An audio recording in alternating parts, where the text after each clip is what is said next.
복 있는 사람에 대하여 시편 1편의 말씀을 가지고 설교하겠습니다.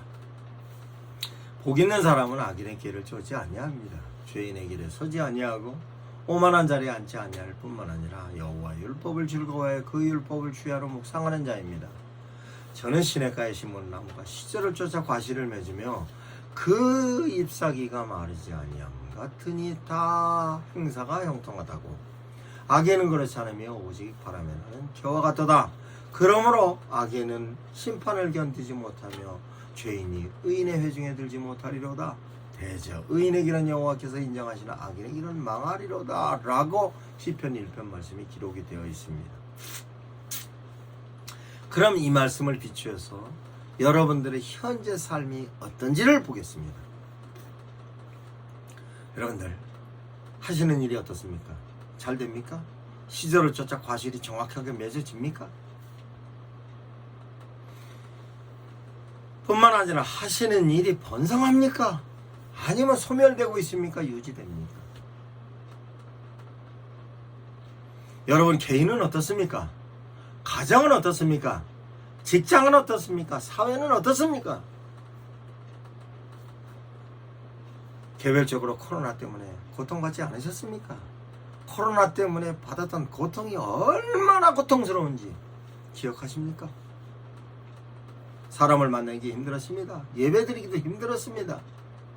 뿐만 아니라 경제활동을 하는데 얼마나 어려운지 너무나 힘들었습니다. 그럼 경제활동하는 것만 힘이 들었습니까? 인간관계 만나지 못하니 다 깨졌고 그 비폐어졌던 내가 어디 위로를 받을 곳이 한 구석도 없었습니다. 그러면 다시 회복이 됐습니까? 이것이 현실입니다. TV를 보면 너무나 안타까운 것이 출생신고가 되어지지 않은 아이들이 수천 명이라고 얘기합니다. 그 아이를 낳자마자 버린 부모들이 수없이 많을 뿐만 아니라 심지어는 죽이기까지 해서 버렸다고 미디어에서 얘기를 하고 있습니다. 뿐만 아니라 마약에 관련된 내용이 20배로 우리나라 마약 총정국에서 이제는 마약이 가장 구하기 쉬운 나라가 됐다고 얘기를 합니다. TV에서의 내용은 남을 용서하고 남에게 사랑을 베풀었다는 내용보다는 남을 죽였다는 얘기, 남을 해코지했다는 얘기, 남을 어렵게 했다는 얘기, 마약에 취하고 도둑질했으며 훔치고 죽이고 뺏고에 관련 내용이 대다수를 차지합니다. 그러면 그것은 여러분과 관계가 없습니까? 여러분 주위에는 없습니까? 참으로 안타까운 것이 현실입니다. 그런데 그 중에서도 가장 힘든 것은 경제적인 부분에 있어서 너무 힘듭니다. 집세를 못 줘서 쫓겨난답니다. 왜냐? 창사가 되지를 않으니 매출이 얼마나 줄었는지 모른다 합니다. 그러면 코로나가 끝나고 나서 그 부분이 좀 매출이 올라가는가, 사람들이 움직임으로 매출이 올라가는가, 거기에 이자가 하늘을 띱니다. 하늘 높이 올라가는 이자와 함께 물가가 하늘 높이 올라가기 시작합니다. 그러니 자영업하는 사람들은 고통이 임합니다. 거기다가 인건비가 올라가니 죽을 맛으로 사는 것이 자영업하는 사람이라고 아우성을 치고 있습니다. 그러면 자영업하는 사람만 이렇게 힘이 듭니까? 직장생활하는 사람은 힘이 들지 않습니까?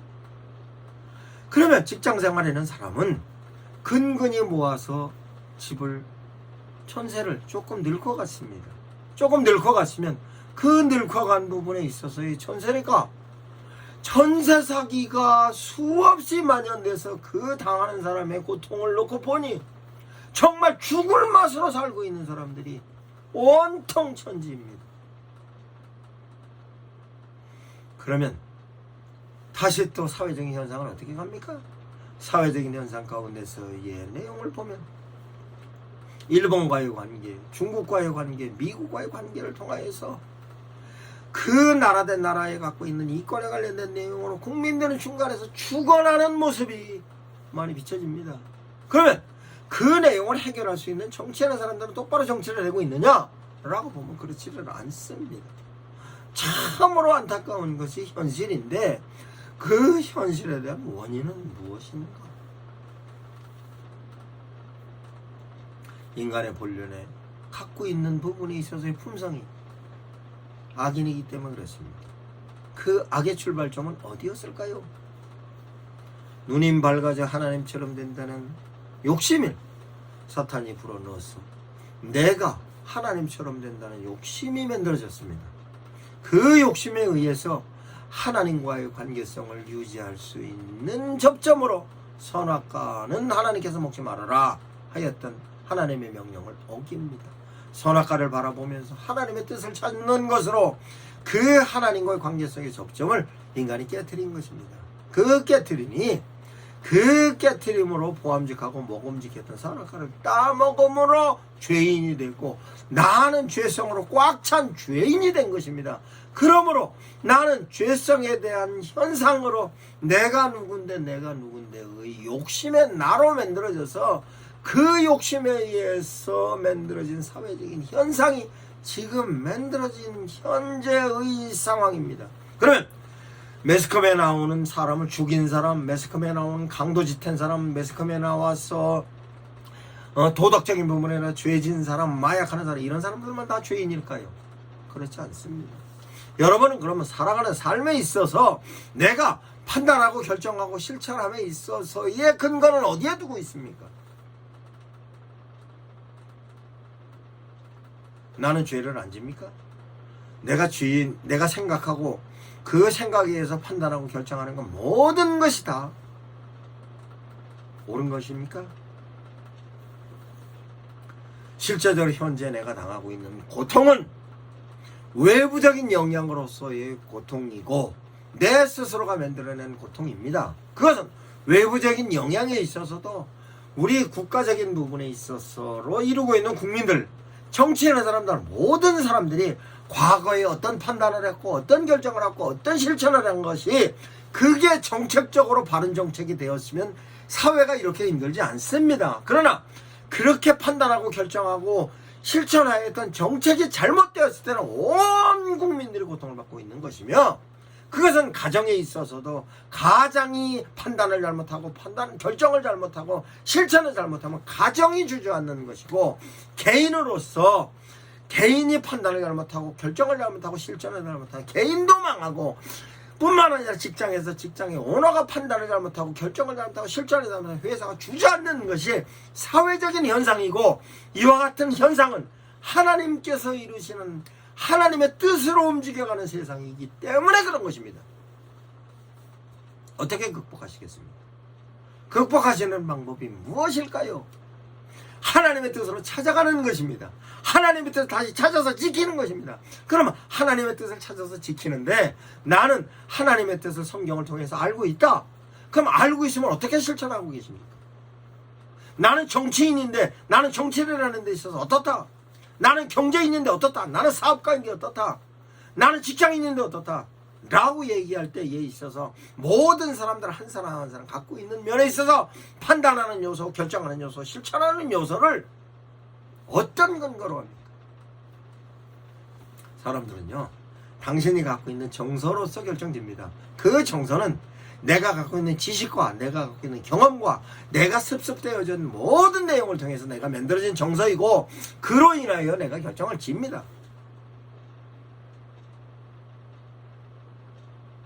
그 결정이 꼭 옳은 것만은 아닙니다. 그러면 어떻게 결정돼야 될까요? 하나님의 말씀을 통하여서 결정돼야 됩니다. 그럼 하나님의 말씀 가운데서 근본적인 핵심 키워드는 뭘까요? 핵심적인 키워드는 예수님께서 말씀하십니다. 위로는 하나님을 사랑하고 아래로는 내 이웃을 내 몸처럼 사랑하라. 이것이 기독교적인 진리입니다. 그러면 그 진리, 두 가지 진리를 가지고 실제적으로 내가 판단하고 결정하고 그 결정되어졌던 얘기를 실천하는 데 있어서 이런 기준으로 씁니까? 이런 기준으로 살아가는 삶의 자세를 가지면 세상이 온통 이렇지는 않을 것입니다. 그러면 실제적으로 여러분들은 인간관계에 맺는 데 있어서 상대를 나보다 더 사랑합니까? 내가 실제적으로 비즈니스 하는 데 있어서의 비즈니스 상대를 진짜 저 사람을 위해서 내가 희생해 줍니까? 가정에서 내 가족 구성원들을 나보다 더 사랑하십니까? 아니면 내 가족 구성원을 통째로 묶어서 저 가정보다는 나아야 되겠다고 생각해서 위법하는 것은 없습니까? 모든 것은 내가 누구이고 우리 가정이 누구이고 우리가 누구인 데로부터 출발하는 것입니다. 그 근본은 악인의 꾀를 쫓아서 넘어간 인간들이 갖고 있는 죄인으로서의 속성인 것입니다. 빨리 바꿔야 합니다. 소소한 것부터 바꾸시기 바랍니다. 여러분 행동을 지금부터 하나님이 원하는 행동을 하지 않으면 해는 행동 하나하나마다 내가 주인이 되고 내가 판단하고 내가 결정하고 내가 실천한 것이기 때문에 행동 하나하나마다 심판이 이릅니다. 예를 들어서 운전을 하고 갑니다. 운전을 하고 가면 운전하고 갈 때 내가 저 사람을 무시해서 끼어들고 교통법규를 위반하면 교통순경이 교통경찰관이 그 자리에서 책벌을 가합니다. 다행히 교통경찰관이 없다 그래서 뭐가 됩니까? 어디에서 사진이 찍힐지 모릅니다. 그러면 사진이 안 찍혔다고 다행으로 생각합니까? 그 위반에는 그 순간 심적으로 불안했습니다. 왜? 하나님께서 기억하고 계시기 때문에. 그러면 길거리에 차선 하나 그려진 거, 신호등 하나 그려져 있는 거, 교통표시판 하나 있는 게 왜 있는 것일까요? 여러분들, 내가 지켜야 하는 것인데 내가 지키는 것은 어떤 것이냐? 내가 안 지키니까 잘 지키는 사람을 보호하려고 하나님께서 만들어 놓으신 거예요. 결국은 신호등 하나, 표시판 하나, 차선 하나가 그것을 위법으로 죄를 전 죄인의 속성을 갖고 있는 사람이 나를 해코지할까봐 하나님께서 막아놓으신 것입니다. 그러면 그 교통법규를 내가 지키면 나는 심판에 이르지 않는데 교통법규를 위반하면 그것은 딱지를 떼든가 사진이 찍히든가 아니면 심적으로 불편하든가 아니면 다른 사람들이 보고 그 사람을 향하여서 욕하는 모습으로서의 심판이 있는데 그 내용을 사람들은 모릅니다. 제가 운전을 할 때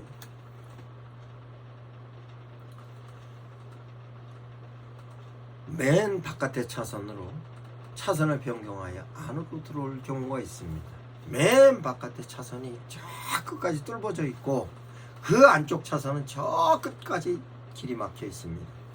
그러면 차선을 바꿔서 들어올 때 맨 처음에서 서 있고 그 뻥 뚫어진 모습이 있는데도 그 앞으로 가서 끼어들기를 안 하고 처음에 서 있으면 반드시 양보해 줍니다.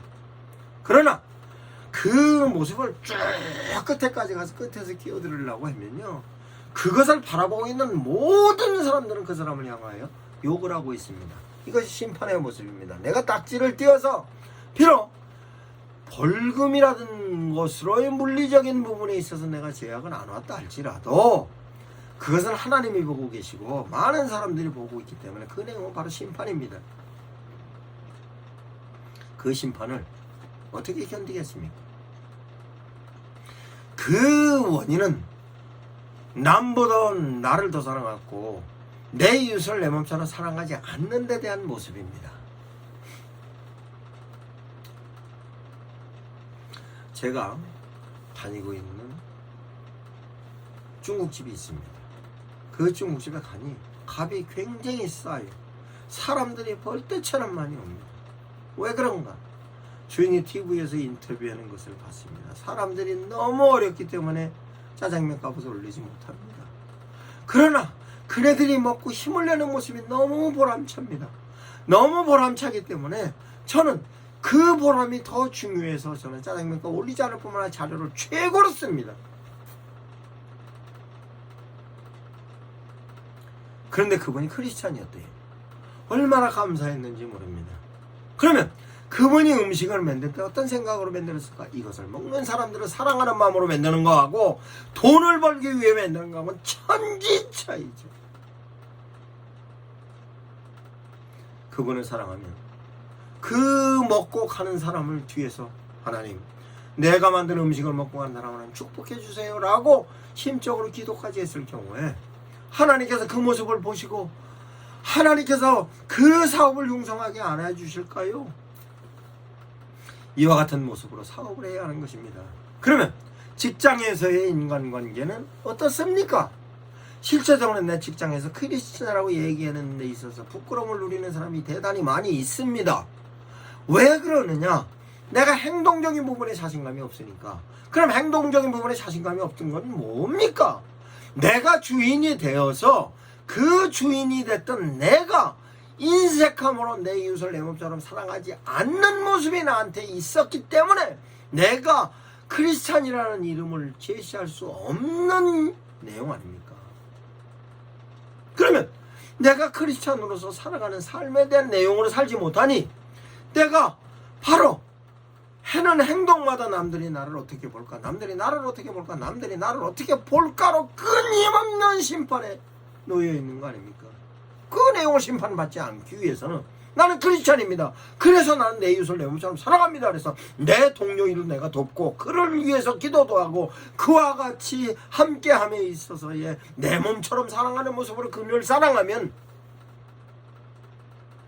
그 모습을 통하여서 그네들은 우리 누구누구, 우리 대리님, 우리 과장님, 우리 부장님 이러한 모습으로 의인의 회중으로 자연스럽게 들어가는 것인데 내가 하나님을 믿는다 하면서 내가 판단하고 내가 결정하고 내가 실천하니 나는 악인이고 그렇게 사는 악인의 모습은 끊임없이 현장에서의 심판과 함께 마지막 날에 하나님께서도 심판해 주시는 거 아닙니까?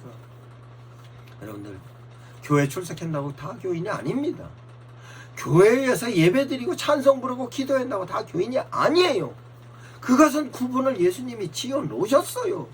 어떤 사람만 내 아들이고 내 딸이냐, 내 말씀을 순종하는 자라야 된다고 주님께서 말씀하고 계십니다.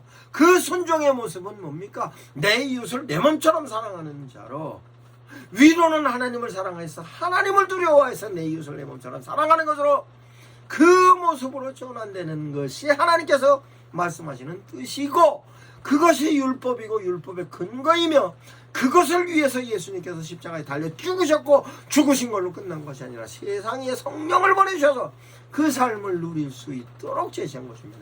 이것이 사도행전 2장의 모습입니다. 사도행전 2장에서 사도들이 말씀을 선포하니 사람들이 마음이 찔립니다. 그 찔리는 그 사람들은 세계 원근각처에서 온 사람들입니다.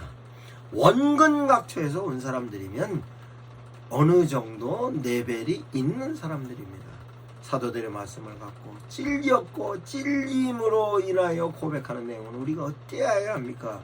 회개하고 세례를 받고 성령을 힘입어서 살아가라고, 그래서 세례받고 성령을 힘입어 살아가는 삶으로 바뀝니다. 그 삶으로 바뀌는 내용이 예수님의 말씀이 그대로 임하여서 내 이웃을 내 몸처럼 사랑하는 사람으로 바뀌니 그 당시 사람들은 같이 떡을 나누고 식사를 하는 사람들이 신분별로 다 나눠져 있습니다. 그러나 같이 집으로 초청하여서 같이 떡을 떼고 나누고 식사를 합니다. 그것으로 그치는 것이 아니라 내가 갖고 있는 것을 팔아서 그네들과 같이 나눕니다. 사도행전 6장에 히브리 과부와 헬라파 과부들에 관련된 내용을 나옵니다. 사도행전에서의 거듭난 사람들은 정말 형편없는 사람들이 아닙니다. 원근각처에서 온 사람들이고 원근각처에서 예루살렘까지 오기 위해서는 어느 정도 재력도 있고 위치도 있는 사람입니다. 뿐만 아니라 그 당시에 창기들은 잘 삽니다. 왜? 이방 신전에서의 제사장들이었으니까. 그 이방 신전에 있어서의, 그러니 그런 모습으로 살다가 성령의 인도하심 속에 예수 그리스도의 말씀이 가슴에 새겨지고 예수님을 구주로 섬기니 그런 짓을 못하는 겁니다. 그러니 당장 부귀영화를 누리던 이방 신전의 창기들이 어떻게 할지 모르니까 그들을 위하여서 돈을 나눠주는 것입니다. 여러분들, 참으로 내 주위에 있는 사람들이 형편과 처지가 어떻게 됐냐에 따라서 내가 돕는 것입니다. 그 내용은 선한 사마리아 사람에게도 임합니다. 선한 사마리아 사람이 강도를 만납니다. 강도를 만났을 때 지내갔던 사람이 제사장이었고 지내갔던 사람이 레위인이었습니다. 그 사람들이 악했기 때문에 그냥 간 것이 아니라 그 사람들은 제사를 지내러 가는 사람이기 때문에 손에 피를 묻히면 안 됩니다. 제사를 돕는 레위인이기 때문에 피를 묻히면 안 되기 때문에 보고도 안타깝지만 레위인을 갔어요. 여러분들, 지금 현재 처지가 그렇습니까? 나를 돕는 사람이 이 사람도 없고 저 사람도 없고 이 사람도 없고 다 없다고 생각하십니까? 그래도 하나님을 바라보시기 바랍니다. 하나님이 준비해 놓으신 사마리아 사람이 옆에 있습니다. 내가 내 욕심에 의해서 악을 버리고 내 욕심에 의해서 죄를 내 욕심에 내 생각에 의해서 악을 버리고 내가 하나님의 뜻대로 죄를 버리고 내가 하나님의 뜻대로 오만한 자리에 버리면 하나님은 나에게 약속하셨어요. 나를 인정하신다고. 그러면 현재 내가 삶의 자세가 너무 곤고하고 힘이 든다 할지라도 하나님께서는 보이지 않는 선한 사마리아 사람을 나에게 붙여주셔서 나를 돕습니다. 그것이 헬라파, 히브리파 과부들을 돕는, 내 갖고 있는 것을 팔아서 돕는 것으로 헬라파 과부, 히브리파 과부들은 장기짓을 안 하고 돌아온 사람들인데 그 사람들을 향하여서 하나님께서 곤고하니 돕는 모습이고 내가 진짜 현재 내가 힘들고 어려우면 하나님께서 날 도우시는 것입니다. 힘들고 어렵습니까? 힘들고 어려울수록 악의 길을 버리시기 바랍니다. 힘들고 어려울수록 죄인의 길에 서지 마시기 바랍니다. 힘들고 어려울수록 오만한 자리에서 내려오시기 바랍니다. 그러면 예수님께서 뭐라고 말씀하셨나요? 온유한 자는 땅을 기업으로 얻는다고 말씀하셨습니다. 그것은 모든 축복은 하나님이 주시는 것이므로 하나님께서 예비하신 축복이 내가 하나님의 수준이 되었을 땐 주시는데 그것은 무엇으로 주시느냐? 라고 하면 옳은 판단을 하게 합니다. 옳은 결정을 하게 합니다. 옳은 실천을 하게 하므로 모든 것이 하나님이 원하시는 것으로 만들어지는 것으로 하나님의 축복의 중심에 나를 하나님께서 쓰시는 것으로 하나님께서 나를 붙잡고 계시는 것입니다.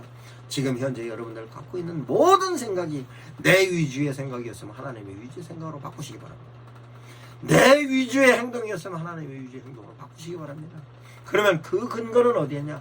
하나님의 말씀을 찾고 목사님의 설교를 통하여서 나를 점검해 보시고 내 점검되어졌던 나의 모습이 나 중심에서 하나님 중심으로 바꾸시기